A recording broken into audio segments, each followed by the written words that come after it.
Gamers, Jade is hot, she is a follow-up attacker, and she is voluptuous as well. And these are things that we can all agree on with Jade, but where some people might not agree is when I tell you not to summon for her as a free-to-play player. So in today's video, we'll be going over every single negative with Jade, why you as a free-to-play player should not be pulling on her banner or for her in general and waiting for future units, or maybe she's just not built for your account, right? If you don't have the correct units, it might be kind of hard to run her on a team. So that's what we're talking about in today's video, and let's just go ahead out of the gate here. Subscribe to the YouTube channel because this video is probably getting a dislike bombed as well as the other ones always do, but please hit that subscribe button because I am not going to sugarcoat shit here. I'm going to say where she's good, I'm going to say where she's bad, and let's go ahead and hop into negative number one right now, and that is that she is a very niche character, and that niche is that she does follow-up attacks based off of your other allies doing attacks. And you might be like, what the hell are you talking about? Well, essentially how she gets her follow-up attacks, which is her main source of damage, you're going to have to be buffing one of your allies with her skill move. Whenever you buff the ally with that skill move, she's going to be getting stacks every time your ally does an attack based off the amount of enemies they hit, which means she plays very well off of AoE oriented attackers or DPS, so she plays more of that sub DPS role like I said before. I mean, her basic attack can hit 3 targets, but that's more of a blast type move. You really want allies that can hit every enemy on the field, especially if you get in a scenario with more than 3 enemies on the field. You really want to be able to hit every single enemy on the field, like Jingyuan, Herta, Himiko, Blade, QQ as well. They all work pretty well with her, but if you haven't built any of these characters up on your account already, and she can really help those characters out that need a lot of speed, like Jingyuan. If you don't have a lot of speed on Jingyuan, then you really can't get his Lightning Lord up in time to hit 10 stacks every single time.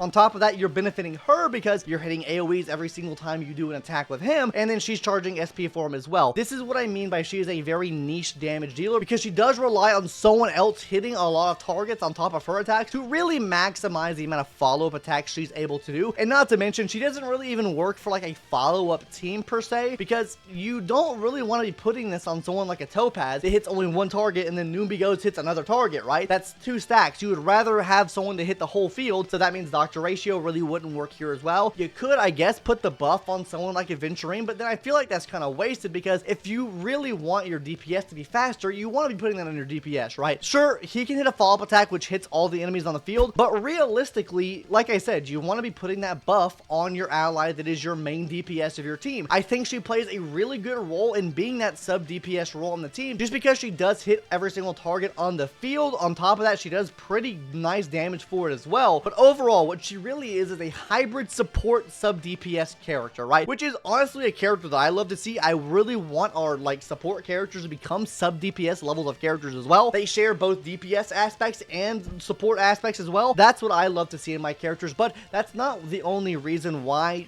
you shouldn't be pulling on her. Let's go ahead and talk about reason number 2 right now, which is the quantum DPS in this game, right? She is a quantum DPS, and we do have a good amount of quantum DPS in the game. Joy, she works really good for break builds. Harmony MC is a absolutely free to play character to get, so there is a quantum scenario that you can already kind of run with right there. Not to mention QQ. QQ is an amazing DPS, not to mention she is a 4-star character as well, and she can also perform on the levels of Zila as well, right? Now, you could run, let's say, QQ and her on the same team, but I feel like that is a very in-game approach to a solution. If you're just starting this game out, or like the mid-level of game right here, you're still probably trying to build out your roster to be able to hit every type, considering you probably didn't even hit the rerun for Silver Wolf, so you're looking for more characters that allow you to do damage to more different types, right? And to me personally, I feel like the quantum role is filled out a lot more than something like another role that you could be pulling for, right? Because like I said, she's very niche to her damage type. She's a sub DPS. I really don't think that you're going to be getting main DPS levels of damage out on her unless you're running her on specific teams. I would much prefer, especially for like mid game to early game players, to pull on a character that gives you a more wide and varied amount of damage, right? Take Firefly for example, right? Firefly is a great example of she can work for everyone's account. She changes weakness types.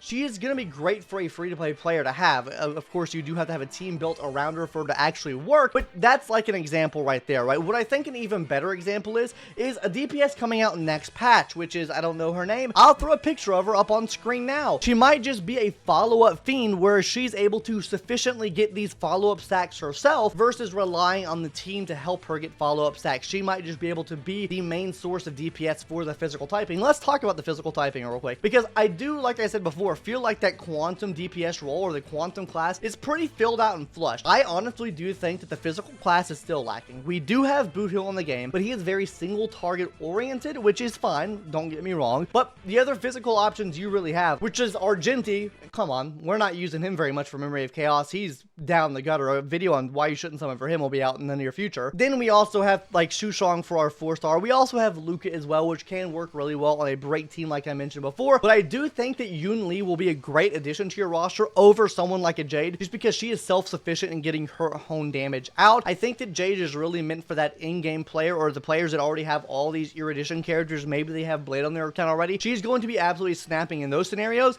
I do think in the future Jade is going to become a lot more powerful, don't get me wrong, because I absolutely do think that she is going to power creep, and actually she does kind of break the meta right now, or really I would say open it up to more and varied options in the future. But as of right now, she's just not on that level. It's like Kafka when she released. I honestly think that Jade is in the same exact boat here, whereas when Kafka released, she was like, she's okay, right? She's S tier, she does good damage. But when Black Swan came out, she jumps up to S plus tier, or tier 0, whatever you want to call it, right? When more dot characters come out, that means Kafka gets more of a buff. And I feel like with the more AoE-esque characters that we get, she is going to get a massive buff as well. But as of right now, I really don't feel like it's there. Really the only AoE-esque characters that we have in the game right now are a lot of older units that have already been here. Like I mentioned before, Blade, Jingyuan, Himiko, Herta. These are all characters that have been in the game for quite some time at this point. And until we get another character that can really hit all types, well, I guess Argenti as well, he's also 1.0. I feel like they'll have to introduce another character into the game that it does hits everything on the field at once and doesn't rely on something else like breaking the enemy shield, and is just a good main DPS for AoE oriented situations in their own right. That she'll really pop off in, right? That is where her buff is going to come from. She's going to get indirect buffs that way, right? I think she's going to be a massive proprietor of that. And then finally, the last thing that I kind of want to touch on here is, if you're a free-to-play or early-game player, do not summon on this banner, guys. This is probably one of the worst banners you could ever summon for. It has Serval, Natasha, and Asta. And sure, all of these characters can be used, but they're by no means top-tier 4-star characters, right? Most of the time, you're going to be passing over these characters if you get the higher variation of them, right? Like, I honestly think there are much better options they could have put on this banner. Like, I think QQ would have been an absolutely amazing pick to put here, because I do think that Jade will synergize really well with someone like QQ. But with the characters we have here, let's take Serval, for example. What are we using Serval on anymore? I mean, you could use her, like, if that's the only option that you have. But in most cases, you're probably just going to use a better AoE DPS than she can provide. She doesn't really provide as much damage. Not to say that her damage is bad by any means, but she's not going to put out as much damage as Herta in Pure Fiction. She's not going to put out as much damage as QQ in Memory of Chaos, and she's definitely not going to put out as much damage as even Misa can put out in Apocalyptic Shadow, so that's not really a good option there. As far as the other character we have here, Natasha, now Natasha hasn't got a rerun in a long time, which sure, put her on the banner, right? But she's not that good anymore. She doesn't really provide much utility. The main thing she had was to remove a debuff from an ally.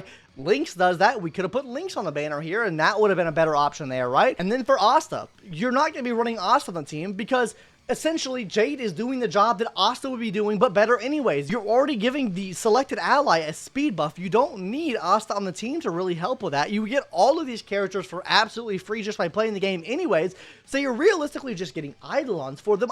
I just think the banner is not worth it at all. This banner is very washed up, and it's been a while since I've had to say this in one of these videos, but this banner is so bad that I am making this a point here. This banner is not bad. I don't think that you should be summoning for Jade unless you're an in-game account. You have the characters that I mentioned before, because I do not think she is going to perform that well for your account if you do not have any of these strong AoE-esque characters on the team. Right now, I'll probably make a video in a couple days from now really going over and talking about what are the best characters for Miss Jade, right? What is the best scenario for her, right? Is she better than Mr. Argenti? Is she not? All right, that's what we'll get into later though. But anyways, guys, that's gonna do it for today's video. Hopefully you enjoyed it. Yeah, tell me what your thoughts are on Jade in the comment section down below. Is she hot? Is she not? Are you pulling for her, or are you skipping? Let me know. I would love to hear what your guys' thoughts are. Anyways, that's gonna do it for today's video. Hopefully you enjoyed. Please like, comment, and subscribe, please. I beg. Bye. See you later.